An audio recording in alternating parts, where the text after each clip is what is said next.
ચાલો, good afternoon student. તમને March 2019નો એક સમ છે એ મેં તમને રકમમાં મોકલેલો છે.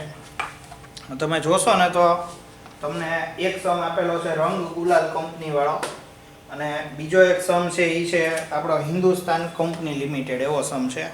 તો હિન્દુસ્તાનવાળો જે સમ છે એ આપણે અત્યારે કાઉન્ટ કરીએ છીએ.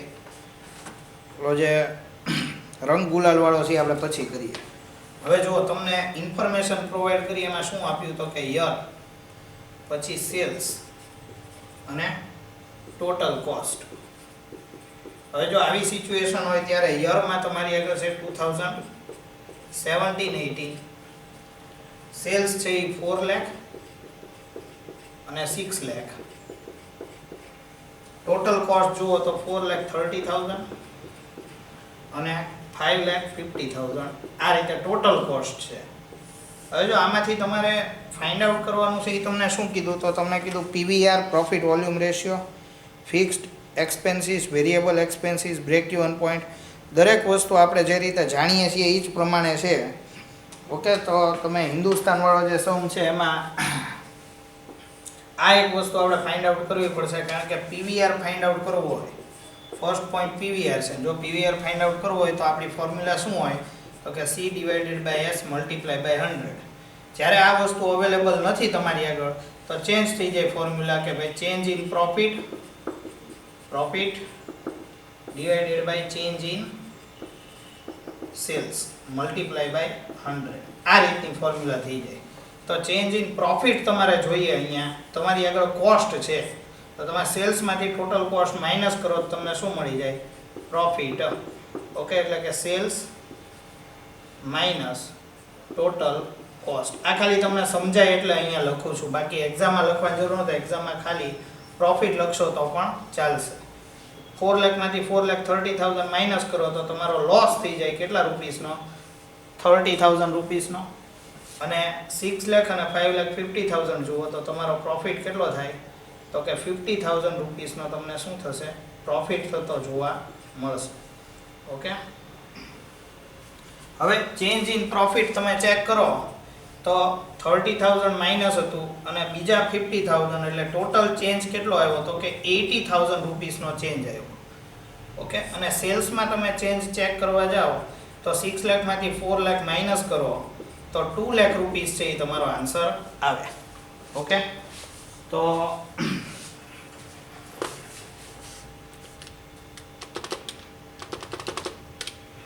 40% છે એ તમારો પ્રોફિટ વોલ્યુમ રેશિયોનો આન્સર આવે. ચલો, એના પછી તમને સેકન્ડ આઇટમ આપી છે એ શું છે તો કે ફિક્સ્ડ એક્સપેન્સીસ તમને ફાઇન્ડ આઉટ કરવાનું કીધા. આના માટે તમે ઇન્કમ સ્ટેટમેન્ટ બનાવી નાખો તો પણ ચાલે. ઇન્કમ સ્ટેટમેન્ટ એમાં સૌથી પહેલા તમને સેલ્સ આપેલું હોય તો તમે જુઓ 2018 માટે આપણે ફિક્સ અને વેરિયેબલ એક્સપેન્સીસ છે એ ફાઇન્ડ આઉટ કરીએ છીએ. તો 2018 નું સેલ છે એ કેટલું છે? 6 લાખ રૂપીસ. ઓકે, સેલ્સમાંથી લેસ શું થશે તો કે લેસ વેરિયેબલ કોસ્ટ થાય, પણ વેરિયેબલ કોસ્ટ આપણને અવેલેબલ નથી. તો આપણી આગળ બીજો એક રસ્તો છે. અને શું કરવાનું તો કે multiply by PVR, profit volume ratio. તો પણ તમને શું મળી જાય? કોન્ટ્રીબ્યુશન છે એ મળી જતું હોય છે. કોન્ટ્રીબ્યુશન છે એ 6 લાખ, 40% એટલે કે 2,40,000 રૂપીસ આવે.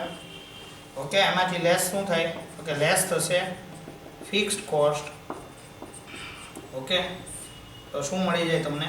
પ્રોફિટ. આપણી આગળ ફિક્સ કોસ્ટ અવેલેબલ નથી પણ પ્રોફિટ અવેલેબલ છે. કેટલો છે? 50,000 રૂપીસ છે એ તમારો પ્રોફિટ છે. હવે ફિક્સ્ડ કોસ્ટ તમારે ફાઇન્ડ આઉટ કરતી હોય તો 2,40,000 અને 50,000 બંનેનો ડિફરન્સ થશે 1,90,000. ઓકે, તો એ રીતે તમે શું કરી શકો? તમને ફિક્સ કોસ્ટની વેલ્યુ છે એ મળી ગઈ. આ જ રીતે તમે આ જ સ્ટેટમેન્ટમાંથી વેરિયેબલ કોસ્ટ પણ મેળવી શકો. જે રીતે ફિક્સ કોસ્ટ મેળવી એ જ રીતે 6 લાખમાંથી 2,40,000 માઇનસ કરી નાખો. ઓકે, એટલે તમને શું મળી જાય? વેરિયેબલ કોસ્ટ છે એ મળી જાય 3,60,000 rupees.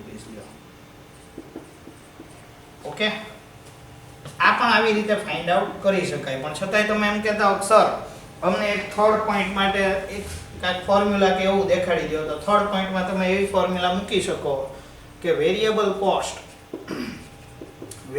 Cost is equal to sales minus contribution. આવી રીતે લખો તોય તે તમારો જવાબ આવી જાય. એટલે કે 6 લાખ હોય તો 6 લાખમાંથી તમે 2,40,000 છે એ શું કરી શકો છો? માઇનસ કરી શકો છો. તો વેરિયેબલ કોસ્ટ છે એ તમારી કેટલી થઈ જાય? 3,60,000 થઈ જશે. એટલે કે થર્ડ પોઈન્ટ છે એ આ રીતે થઈ જશે. ઓકે, એના પછીનો તમારે ફોર્થ પોઈન્ટ ચેક કરવો હોય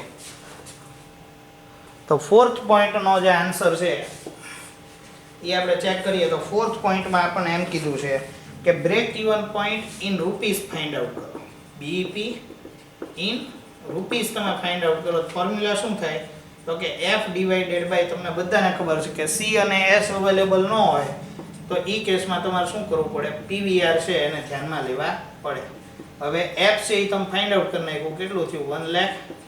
1,90,000. PVR કેટલો છે તો કે 40%, એટલે કે 1,90,000 ડિવાઇડેડ બાય 40%, એટલે કે કેટલું થઈ જાય? BEP 4,75,000.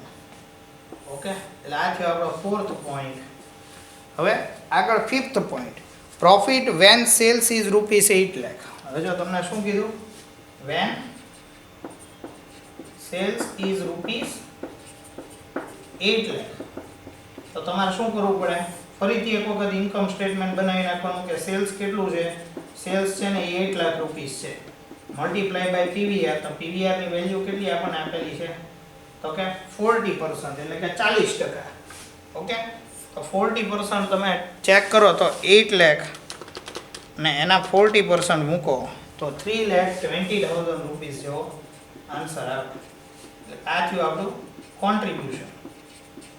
ઓકે, હવે એમાંથી લેસ શું કરવાનું તો કે લેસ કરવાનું આપણે ફિક્સ્ડ કોસ્ટ.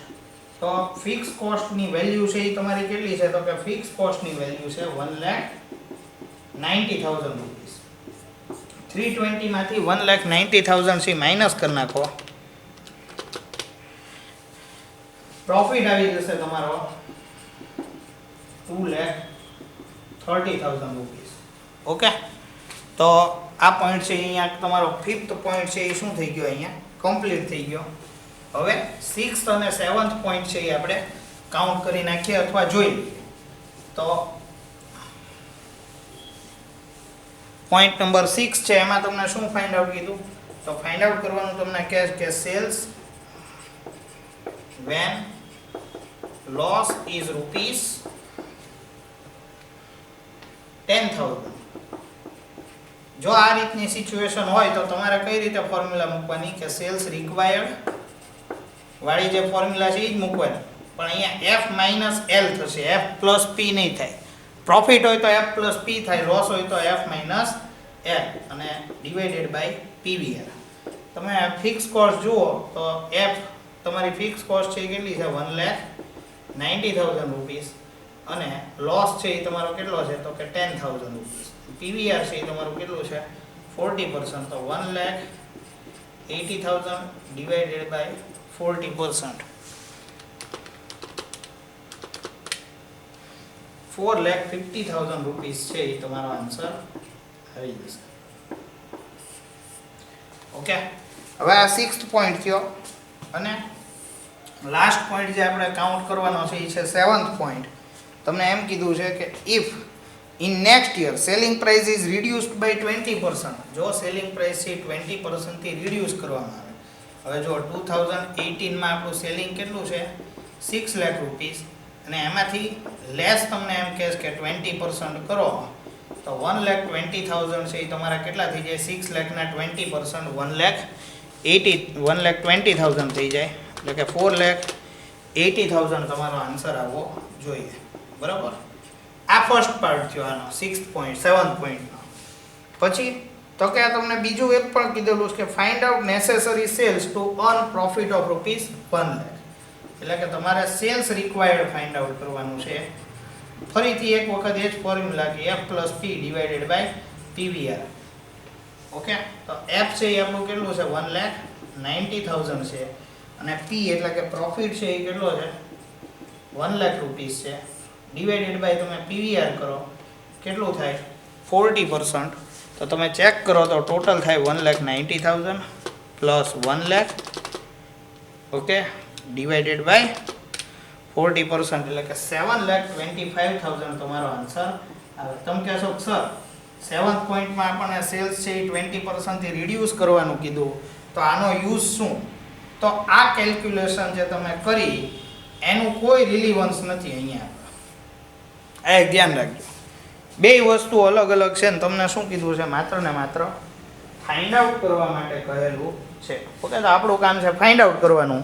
આપણે ફાઇન્ડ આઉટ કરી નાખીએ તો એ કામ છે ત્યાં આગળ શું થઈ ગયું કહેવાય કમ્પ્લીટ થઈ ગયું કહેવાય. ઓકે તો આ રીતે આપણો આ જે હિન્દુસ્તાન લિમિટેડવાળો જે સમ છે જે માર્ચ 2019ના પેપરમાં છે એ પૂછાઈ ગયેલો છે તો એ આપણે આજે સોલ્વ કરેલો છે.